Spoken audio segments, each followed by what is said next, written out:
Helicopter crash में CDS general Bipin Rawat की जान चली गई थी, उसको लेकर कई ऐसे सवाल हैं जिनका जवाब आना भी बाकी है। तो इस सवालों का जवाब तलाशने की कोशिश की है हमारे expert retired group captain Amitabh Ranjan ने। इस हादसे से जुड़े कई अहम सवालों का जवाब तफसील से दिया।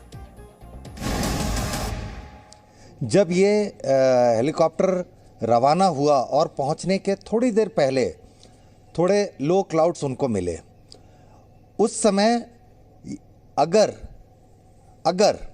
कोई भी इमरजेंसी आई है, हेलीकॉप्टर में कोई भी रिएक्ट इमरजेंसी आई है, तो ये हेलीकॉप्टर अपने गंतव्य की तरफ जाने के बजाय ये नीचे आना शुरू करता है। जैसा कि इस वीडियो को देख करके समझ आता है कि किसी इमरजेंसी को टैकल करते हुए ये हेलीकॉप्टर फॉग या जिसको धुंध कहें, मिस्ट कहें, उसके अंदर घुसता हुआ चला गया है और शायद इसी वजह से इसका क्रैश हुआ है। लेकिन इसके तथ्य की पुष्टि सिर्फ इसके CVR FDR के एनालिसिस के बाद ही आएगा।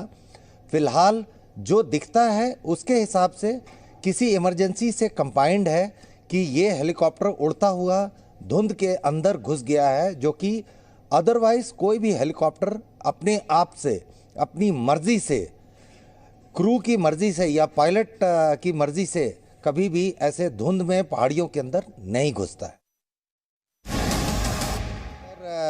हेलीकॉप्टर पूरी तरह से सर्विसेबल है, उसमें कोई खराबी नहीं है, तो ऐसी धुंध की स्थिति दूर से दिखती है।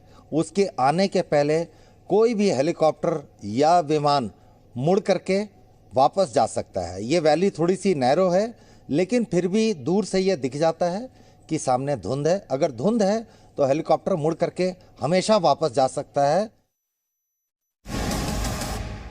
लेकिन इस वीडियो को अगर हम देखें ध्यान से तो यह हेलीकॉप्टर एकदम स्ट्रेट एंड लेवल उड़ता हुआ नीचे की तरफ होता चला जा रहा है। इसका अर्थ यही निकलता है कि जरूर इस हेलीकॉप्टर में धुंध में घुसने की मजबूरी रही है, जिसके कारण यह घुसा है। अपनी मर्जी से तो नहीं गया है, कोई और विषम परिस्थिति रही है जिसके कारण ये हेलीकॉप्टर उड़ता हुआ उस फॉग के अंदर चला गया है। फुली सर्विसेबल एयरक्राफ्ट और क्रू कभी भी ऐसी पहाड़ियों के अंदर, फॉग के अंदर घुसते ही नहीं है, चाहे इसके लिए कुछ भी हो जाए।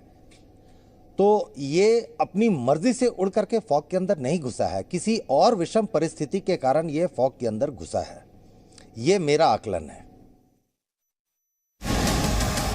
मेरा अनुभव ये कहता है कि मौसम इतनी बड़ी वजह नहीं हो सकती है जिसके कारण क्रैश हो जाए, क्योंकि हेलीकॉप्टर हमेशा मुड़ करके मौसम के पहले ही मुड़ सकता है और इसमें वेदर रडार लगा है जिससे मौसम के आर पार भी दिख जाता है। तो मौसम इकलौती वजह नहीं हो सकती है।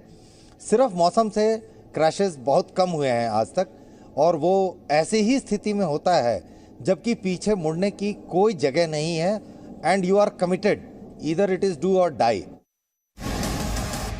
डुअल इंजन, ये डुअल इंजन हमेशा एक साथ फंक्शन करते हैं। ऐसा नहीं होता है कि एक इंजन खराब हो गया दूसरा स्टार्ट होगा।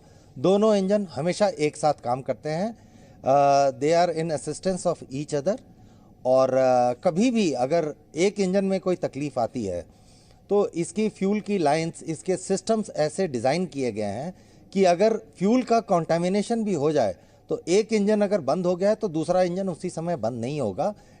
उसमें काफ़ी ज़्यादा समय लगता है जब तक कि क्रू उस स्थिति से बाहर आ सकता है।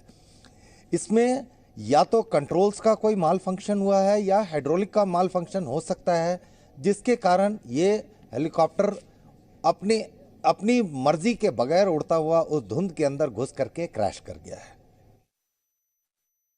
हेलीकॉप्टर में पैराशूट नाम की कोई चीज़ नहीं होती है और उसका कारण है, हेलीकॉप्टर से आप एकदम अच्छी उड़ती हुई स्थिति में कूद सकते हैं, पैरा जंपिंग कर सकते हैं।